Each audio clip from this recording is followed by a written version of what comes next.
Hello and welcome to the Cultured Bumpkin, all you cultured bumpkins. This is audiobook recording session number something for Sense and Sensibility.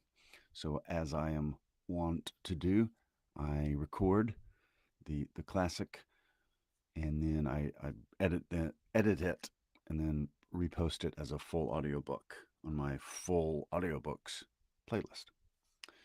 So tonight we're picking up with Chapter 34, Sense and Sensibility by Jane Austen. Chapter 34. Mrs. John Dashwood had so much confidence in her husband's judgment that she waited the very next day both on Mrs. Jennings and her daughter, and her confidence was rewarded by finding even the former, even the woman with whom her sisters were staying, by no means unworthy of her notice. And as for Lady Middleton, she found her one of the most charming women in the world. Lady Middleton was equally pleased with Mrs. Dashwood. There was a kind of cold-hearted selfishness on both sides which mutually attracted them, and they sympathized with each other in an insipid propriety of demeanor and a general want of understanding. The same manners, however, which recommended Mrs. John Dashwood to the good opinion of Lady Middleton did not suit the fancy of Mrs. Jennings, and to her she appeared nothing more than a little proud-looking woman of uncordial address who met her husband's sisters without any affection and almost without having anything to say to them. For of the quarter of an hour bestowed on Berkeley Street, she sat at least 7 minutes and a half in silence.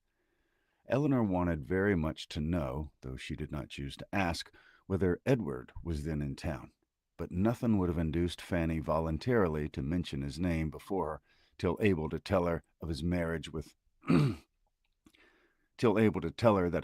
with Miss Morton was resolved on, or till her husband's expectations on Colonel Brandon were answered, because she believed them still so very much attached to each other that they could not be too sedulously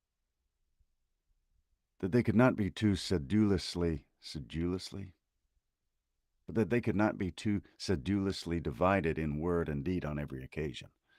The intelligence, however, which she would not give, soon flowed from another quarter. Lucy came very shortly to claim Eleanor's compassion on being unable to see Edward, though he had arrived in town with Mr. and Mrs. Dashwood. He dared not come to Bartlett's Buildings for fear of detection, and though their mutual impatience to meet was not to be told, they could not do anything at present but write. Edward assured them himself of his being in town within a very short time by twice calling in Berkeley Street. Twice was his card found on the table, and when they returned from their morning's engagements. Eleanor was pleased that he had called, and still more pleased that she had missed him. The Dashwoods were so prodigiously delighted with the Middletons that, though not much in the habit of giving anything, they determined to give him a dinner, and soon after their acquaintance began, invited them to dine in Harley Street, where they had taken a very good house for 3 months. Their sisters and Mrs. Jennings were invited likewise, and John Dashwood was careful to secure Colonel Brandon, who, always glad to be where the Miss Dashwoods were, received his eager civilities with some surprise, but with much more pleasure. They were to meet Mrs. Ferris, but Eleanor could not learn whether her sons were to be of the party. The expectation of seeing her, however, was enough to make her interested in the engagement, for though she could now meet Edward's mother without that strong anxiety which had once promised to attend such an introduction, though she could now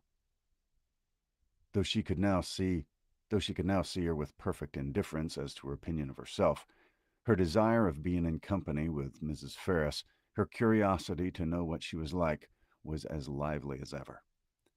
The interest with which he thus anticipated the party was soon afterwards increased, more powerfully than pleasantly, by her hearing that the Miss Steeles were also to be at it.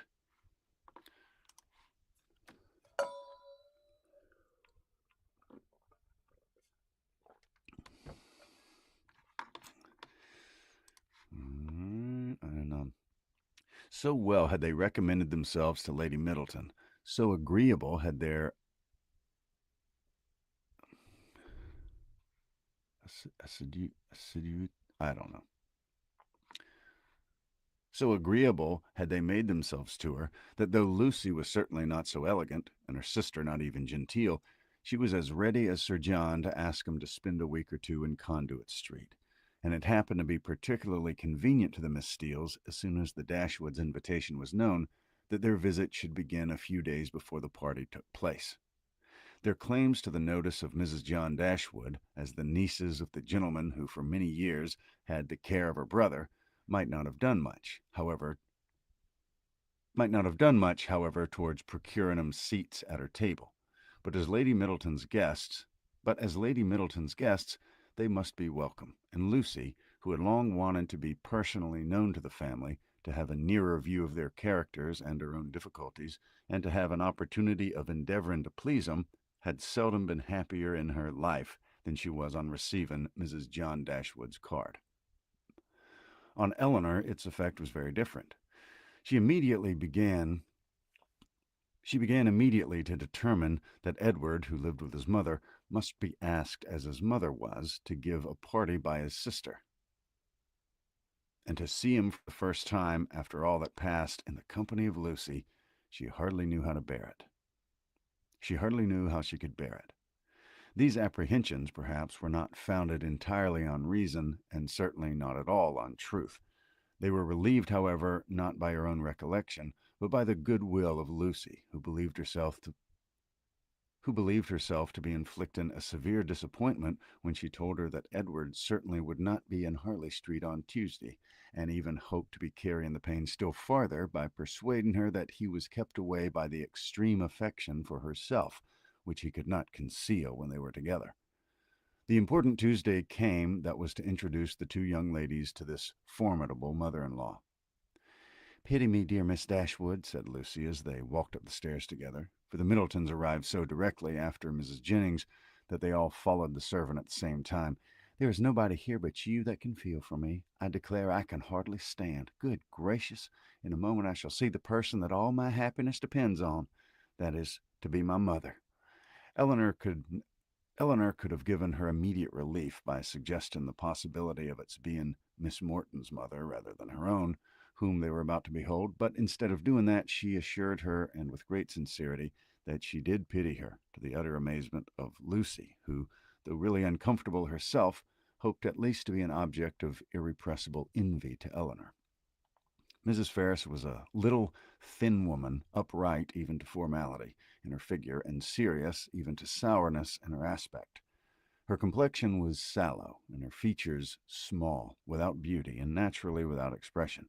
But a lucky contraction of the brow had rescued her countenance from the disgrace of insipidity by giving it the strong characters of pride and ill nature.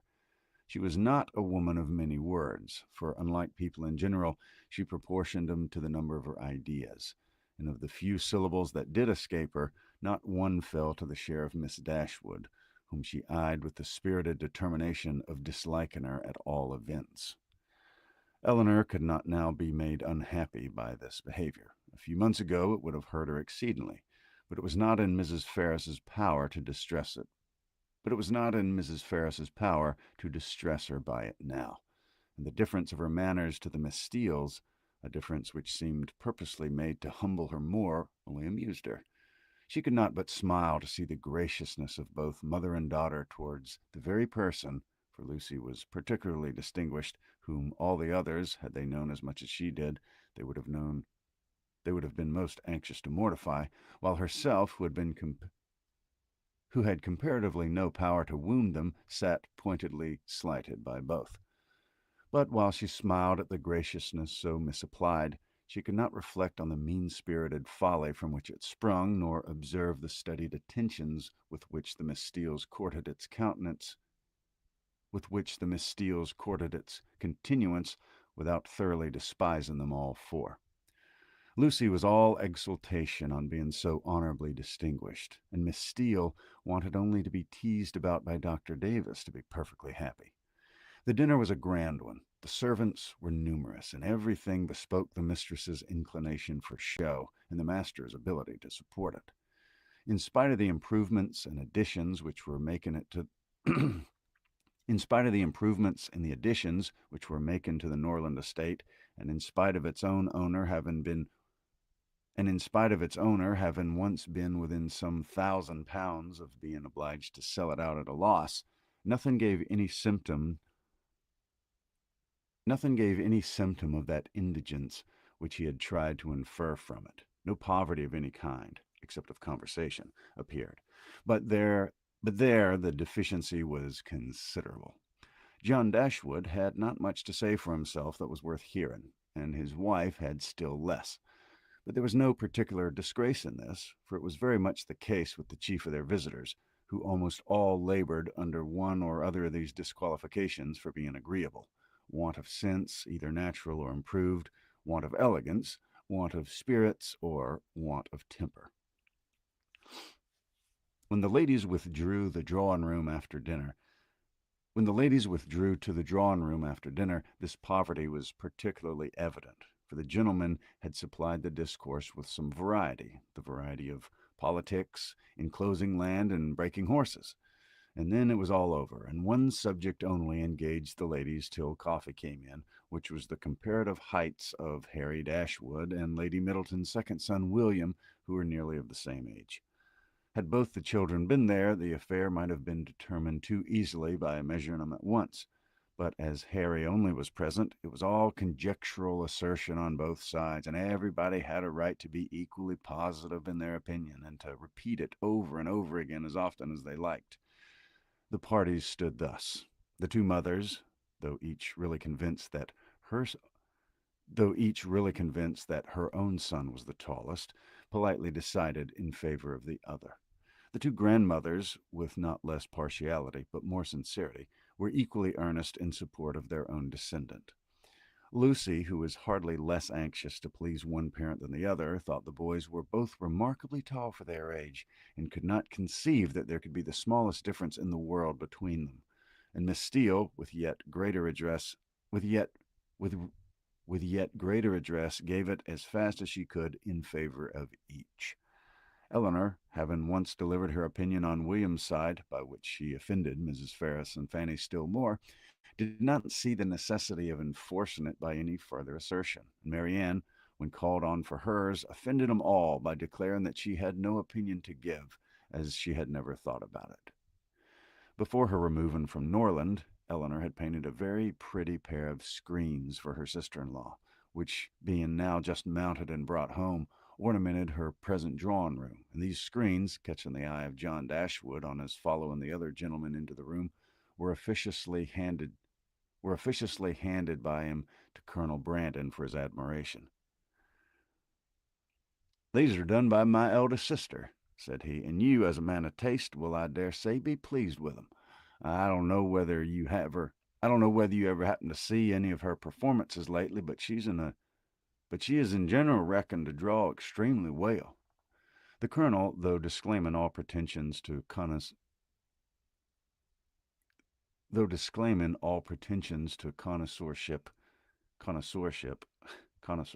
I don't know, a connoisseurship, though disclaiming all pretensions to connoisseurship, warmly admired the screens, as he would have done anything painted by Miss Dashwood, and on the curiosity of the others being of course excited, they were handed round for general inspection. Mrs. Ferris, not aware of their being Eleanor's work, particularly requested to look at them, and after they had received gratifying testimony of Lady Middleton's approbation, Fanny presented them to her mother, considerately informing her at the same time that they were done by Miss Dashwood. Said Mrs. Ferris. "Very pretty," and without regarding them at all, returned them to her daughter. Perhaps Fanny thought for a moment that her mother had been quite rude enough, for, coloring a little, she immediately said, "They are very pretty, ma'am, aren't they?" But then again, the dread, having been too civil to encouraging herself, probably came over her, for she presently added, Do you not think there's something in Miss Morton's style of painting, ma'am? She does paint most delightfully. How beautifully her last landscape is done. Beautifully indeed, but she does everything well. Marianne could not bear this. She was already greatly displeased with Mrs. Ferris, and such ill-timed praise of another at Eleanor's expense, though she had not any notion of what was principally meant by it, provoked her immediately to say with warmth, This this is admiration of a very particular kind. What is Miss Morton to us? Who knows, or who cares for? It's Eleanor of whom we think and speak. And so saying, she took the screens out of her sister-in-law's hands to admire them herself as they ought to be admired. Mrs. Ferris looked exceedingly angry, and drawing herself up more stiffly than ever, pronounced in retort, Miss Morton is Lord Morton's daughter. Fanny looked very angry too, and her husband was all in a fright at his sister's audacity. Eleanor was much more hurt by Marianne's warmth than she had been by what produced it, but Colonel Brandon's eyes, as they were fixed on Marianne, declared that he noticed only what was amiable in it, the affectionate heart which could not bear to see a sister slighted in the smallest point. Marianne's feelings did not stop there. The cold insolence of Mrs. Ferris's general behavior to her sister seemed to her to foretell such difficulties and distresses to Eleanor as her own wounded heart taught her to think of with horror. And urged by a strong impulse of affectionate sensibility, she moved after a moment to her sister's chair and put one arm around her neck, one cheek close to hers, and said in a low but eager voice, Dear, dear Eleanor, don't mind them. Don't let 'em make you unhappy. She could not say more. Her spirits were quite overcome, and hiding her face on Eleanor's shoulder, she burst into tears. Everybody's attention was called, and almost everybody was concerned. Colonel Brandon rose up and went to him without knowing what he did. Mrs. Jennings, with a very intelligent, "Ah, poor dear," immediately gave her salts, and Sir John felt so desperately enraged against the author of this nervous distress that he instantly changed his seat to the one close by Lucy Steele and gave her in a whisper a brief account of the whole shocking affair. In a few minutes, however, Marianne had recovered enough to put an end to the bustle and sit down among the rest, though her spirits retained the impression of what had passed the whole evening. Poor Marianne, said her brother to Colonel Brandon in a low voice as soon as he could secure his attention. She has not such good health as her sister. She is very nervous. She has not Eleanor's constitution, and one must allow that there's something very trying to a young woman who has been a beauty in the loss of her personal attractions. You would not think it, perhaps, but Marianne was remarkably handsome a few months ago, quite as handsome as Eleanor. Now you see it's all gone. That is chapter 34. I have a couple of sick ones, got a couple of sick kids that I need to go care for. So I'm going to go ahead and cut it off for the evening. But hopefully tomorrow we'll go a little bit longer. But that was chapter 34.